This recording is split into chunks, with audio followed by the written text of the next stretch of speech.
Šiandien mes esame Forum Cinemas Vingis kino teatre, Ergo kino klube ir šiandien mes kalbėsimės su viena iš svečių ir mūsų diskusija bus anglų kalba. So, today I'm very happy to talk with one of Foreigner's guests, Sudabeh Mortezai. I really enjoyed her movie yesterday and also Q&A session as well. And I think it's very important to talk about this kind of issues connected with sex labor and human trafficking. And also, I think that your movie, Sudabeh, really in some ways challenged this tradition, you know, connected with this kind of movies. Because in your movie, I found this kind of different reality, because it's not a documentary movie, but still everything looks very, very real and very vibrant. And I think what your movie is a very ethical movie in some ways, because it's not kind of movie about sex workers, but it's a movie about human beings. And I think a lot of directors trying to reach this goal, but not always succeed. So maybe you can comment what tools helped you to reach this goal? Yes, thanks. I really appreciate that you said that it's about human beings, because that's what was important to me. Of course, yeah, the story is about sex workers, and the story is about sexual exploitation. There is violence in it, but I didn't see any need to actually show this kind of violence or the sexual acts in a voyeuristic way. Even I really refuse to do that. For me, it's because I think a lot of films dealing with this kind of subjects, they do that, you know. They are trying to be on the right side and you know, be like have a platform for people who have been victimized and objectified. But then what they do is, by filming them, by showing them the way they show, for example, a woman being raped, it objectifies that woman again, and it becomes somehow something voyeuristic. Not always, but many times. So that's something I really didn't want to do. And it was also not necessary. Like, I wasn't even tempted to do it when I was writing the story. When I write the screenplay, I think that like the superficial effects of, oh my God, it's about sex work, it's so scandalous. It sounds like, oh, you know, it's gonna be interesting for people, but it's not all that interesting, and we have seen it many times. And it gets boring very quickly. What's really interesting is, how does that person feel? How can I put the audience into that emotional state? So the most essential thing for me is whose perspective is the film, and it's the perspective of Joy, this main character, and it remains her perspective throughout the whole film. That was the important part, and I think with that already, this is what happens. The position of the camera and the whole storytelling is not something very distant. We don't look at her as an object, but we experience the film with her as the subject of her own story. And I think that's just the main point. That's why, and I'm happy that you say that you felt that it's a film about human beings. The question of perspective. And of course what I do is I work with people a lot with improvisation. So my actors are in a way co-writing the story with me, although I have a very clear script and a very clear idea of what the film is, how it will look. I see it very clearly in my head before I make it. But I'm very open to improvisation. I want the actors to participate and to, you know, make the characters their own. And I remember what yesterday you also mentioned that you have kind of privilege because you're working with very small and concrete group of actors. and you have this kind of privilege to shot everything in chronological way. So maybe you can comment why are you doing it, and you know. Yeah, I mean, my way of working is a little bit unusual for a fiction film. Because usually fiction films, it's you know, the budgets are high, it's always the question of money, and everything is organized around how can we save money, you know. Put like everything in one location, should be shot at the same time, you have some big name actors, they don't have much time, you try to shoot as much as possible in a short time. My way of working is completely the opposite. I have a very, very small team. And for example, on a normal, like an average fiction film shoot in Austria, you'll have between 25 and 50 people on set. I have 10 people on set. Between 5 and 10, you know? So you can feel already, we don't have a makeup department, the women did their own makeup. Every department is everything is very small. So that means that we're not so concerned about these huge amounts of money and oh my god, every minute on set is time and you know, is money. But I get the other luxury. So my luxury is that I like to work in chronological order, which means I really shoot the story from A to Z, like I wrote it. And this is really a privilege because it makes, and I also don't give the actors the screenplay to read, which means that they don't anticipate what's coming next, they don't know how the relationships will develop, they don't know where the story is really going, and this is like in real life. In real life you also don't know where the story is going, you have maybe hopes or fears, but you don't know what's happening even next minute or in the next hour.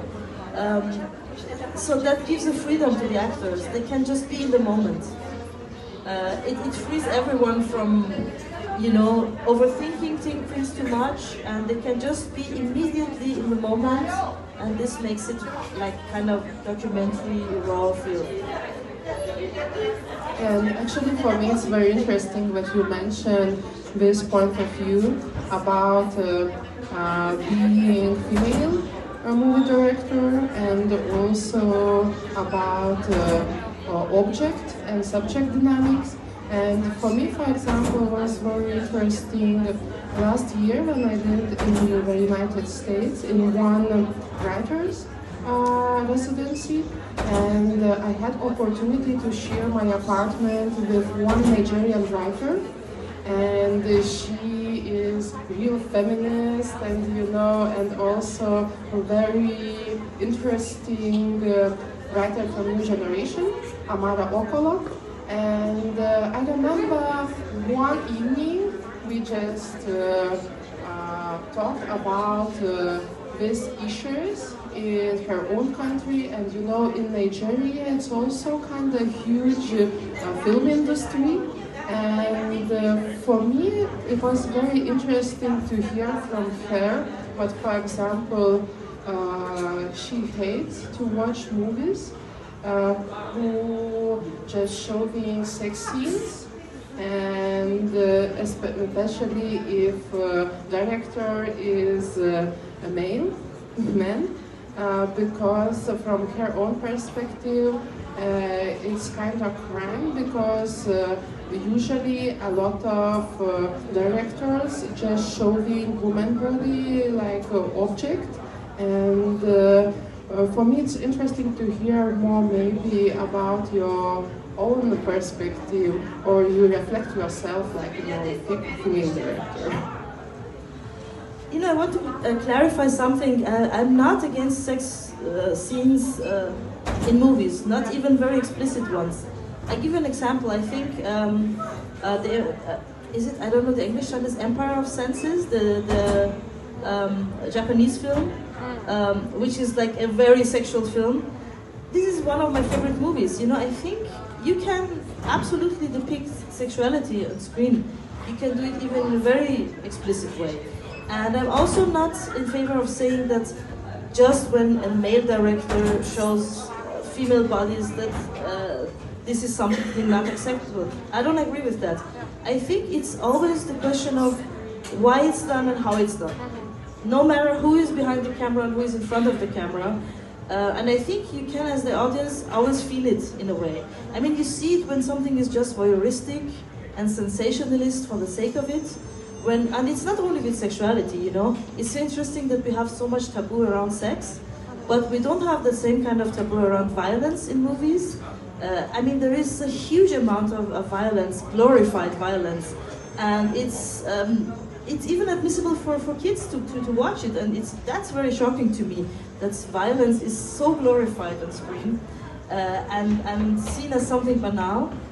And that says something about our society. But seeing a woman's nipple is like you know, it's, oh my God. But this is the first thing any human being sees, because that's how you feed, you know. It's not. Can also be, is also a sexual part of the body, but you know, it's so ridiculous to me. So for me, it's not at all to say demonize depicting sex. It's the how and why. And in this specific case of the film Joy, it's about prostitutes who are not like sex workers who have chosen to be sex workers in an empowered way, but they have actually really very poor women, abused women who are, you know, forced to lead this life, and they are subjected to a lot of violence, to rape, to psychological violence through the juju rituals. So for me, in this specific case, I didn't want to give the audience the voyeuristic view of these women's bodies. So this is a very specific choice for this. In another film with a different perspective, I think it would be totally okay to also show women's, men's, whoever's bodies in a very explicit way. If you're still treating them as subjects and as human beings, it's about the objectification, you know? And of course, in reality, there is a lot of directors who use stories to show voyeuristic depictions of violence or sexuality, for example. It could be either way. And I think I said it about, I think that we have a lot of like puritanical issues around sexuality, and not so many issues with a lot of violence that in movies that's also used very voyeuristically. And also you mentioned now a little bit juju rituals, right? So maybe you can tell more about this traditional beliefs in Nigeria, who also have a very special and very important role in this human trafficking, what you showing in your movie. Yeah, you know, religion plays a very big part in Nigerian people's lives. In any case, I mean, no matter if they're Christians, Muslims, or they're adhere to these natural religions, and sometimes at the same time, they're Christians and they also believe strongly in juju. The so-called native doctors with their shrines, and each shrine is dedicated to a specific deity. And there's a lot of, like, there's Yoruba religion, there is different practices in Nigeria. It's a very diverse, you know, variety of beliefs. But in terms of what's a part of the human trafficking, a lot of these native doctors in Edo State, that part of Nigeria where most of these women come from, a lot of native doctors are somehow complicit in this system of human trafficking. Which means that when a woman is trafficked to Europe, a young woman or young girl, and she wants to go, a lot of women really want to go to Europe because they're hoping for a better life, they have very poor families who they want to support. So they go into this trap of, oh, it's going to work out for me and I will have a better life. They don't see the many stories that end really, really badly. So they know that part of the deal is that they have to go to a native doctor or to a juju shrine and make an oath.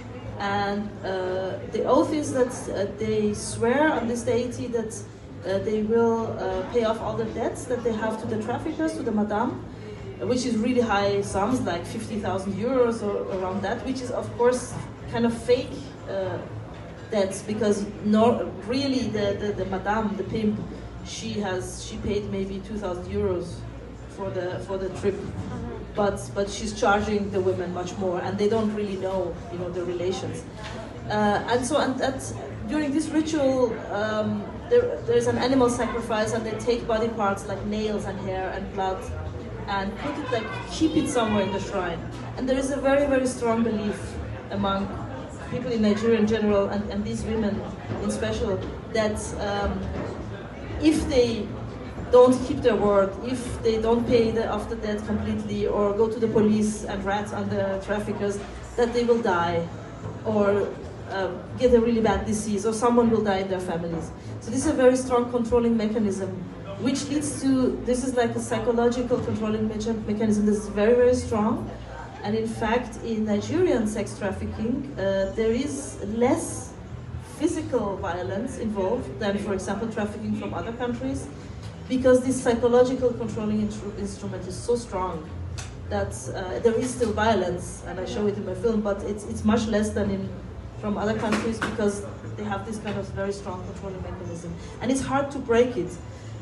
Also the authorities, when they want to try to get women to testify against traffickers, one of the obstacles is that they so strongly believe that the juju will come and get them. It's hard to argue with that, it's just very strong beliefs. And actually our team, our discussion team, does sell out mean give up.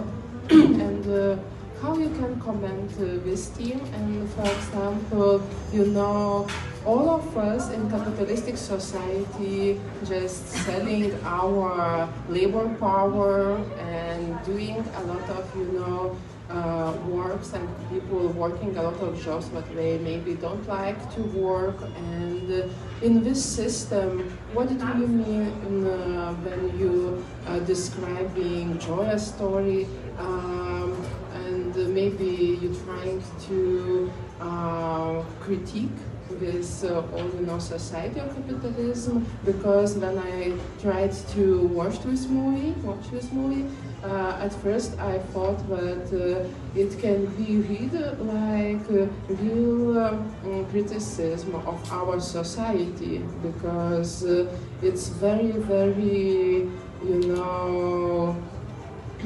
invisible line where we just trying to find some works or jobs that we recognize like, not legal or maybe not respectable, and so. Yes, I mean, in a way, there is a lot of levels of exploitation going on in our capitalistic world. And it's not just in sex work. This is just a very specific area where you can see it, where also, of course, your body is something very intimate.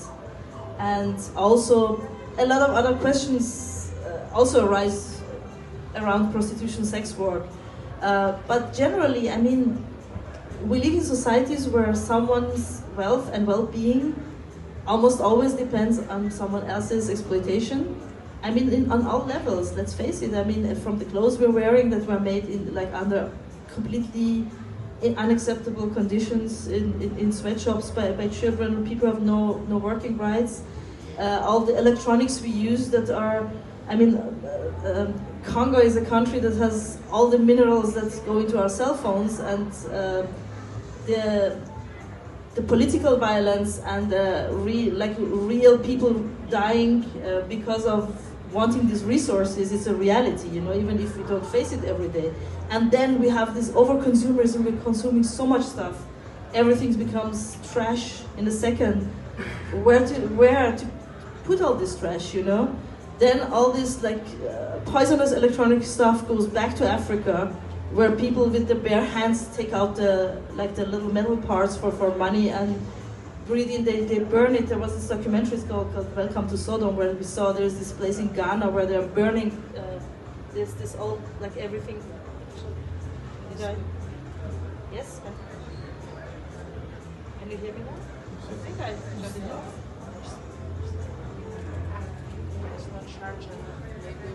Can you hear me? Yes, now, thank you.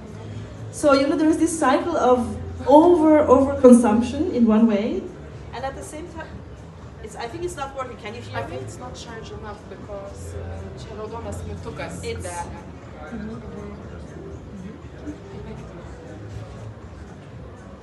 So I try to speak louder. So, but at the same time, all the people who want to buy this stuff anywhere in the world, they're exploiting themselves to be able to buy more stuff, you know? We're all caught in this cycle of we're destroying the planet, some people have to suffer for other people's well-being, and you know, it's a whole big system. And of course, like, these are very big questions, and Joy is not dealing with all of this. Joy is dealing with a very specific story, but I see that as part of our global economy. And of course, if you look at it, it's always the wealthier we get in Europe, somewhere else has to pay the price. For example, when I was younger in Vienna, and there was a lot of street prostitution, because prostitution is legal in Austria, and it used to be a lot of on the streets too. Now it's more in brothels, and there's not much on the streets. But you would see a lot of Austrian women also. Is it legal in Austria also to sell your body on the street? Yes, but in very specific areas. So it's on the outskirts, it's not in the city, but it used to be in the city, you know, you would just walk by and there were red light districts, but it was very, like, in the middle of the city. And you would see a lot of Austrian women doing sex work. And nowadays you will not see a single Austrian. Everyone is from somewhere else, from some poorer country who needs the money. So everything that nobody wants to do, every kind of exploitative work, is outsourced to someone who is, you know, too poor or depends on it, and so on. So yes, I mean, and you said that the theme is selling out, giving up. It's not giving up, because this is the only way. I mean, for very many people, maybe the majority of the people on this planet, this is the only way to survive, selling out, you know? There is no other way. And that's also why I see it's so hard to judge even the madams in this system of exploitation, because if they don't have any other perspectives or any other way to survive and want to be, like, not on the losing end of the deal, that's the only thing that remains for them. They don't have any other perspectives. The women I met when doing research on this film are very strong, very resilient women. They're survivors, you know. They are not giving up, but, you know, they're arranging within the system. That's not fair. But I think also this question, you know, does sell out mean giving up? It's also connected somehow in this society also with artist work, because it also, one day you can be very good indie director, and maybe next day you can go do more professional movies as well. So how you feel in this, you know, okay. Well, you know, I mean, I've been privileged that so far I've been able to make the films that I want to make. So, I think I have. Thank you very much. You know, I've been privileged in a way that I've been able to make the films that I want to make so far. But I was also very convincing with the funders. You know, we have a good funding system in Austria, but of course, there is always way more people who want the money that there is money to distribute. So there is a competition. And for the kind of films I really like to make, there was always enough funding, and I was lucky enough and privileged enough that I could make them.